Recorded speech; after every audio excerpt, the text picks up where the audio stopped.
The Kings and Queens of Carnival competition is a staple of Carnival, and rightly so.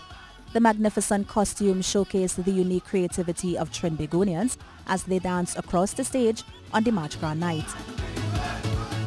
But soon after the competition, most of the costumes are destroyed as band leaders have nowhere to store them.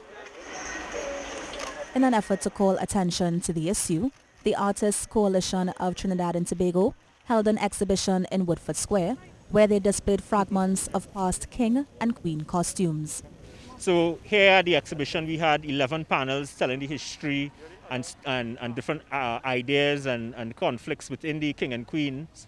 And then we also had 12 portals with fragments of kings and queens from different band leaders where we were calling for, we did rituals for the reconstitution of costumes and the rebuilding of costumes. Mr. Victor suggested building a national heritage warehouse to store national treasures and a national carnival and Steelpan museum which will display some of the country's best costumes of our past, present and future. We want the 100 greatest king and queen costumes of all times to be rebuilt.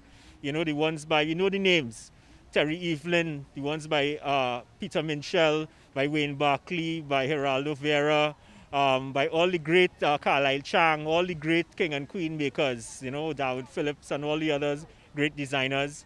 While the exhibition is the start to a bigger campaign, one designer from San Fernando said the exhibition allowed people to see his costumes in Port of Spain, which he believes is the heart of Carnival. It makes me feel very proud and appreciated that somebody would do something like this. I just wish that if he continues to do it later in the year or next year, that there's more support from other mask makers to get their things on display, and also a little bit more support from advertising, people who could help with getting the word out and getting people to come and experience it. The exhibition featured 11 panels telling the history of kings and queens and 12 portals displaying fragments of some of the country's most beautiful costumes. Kimberly De Souza, TTT News.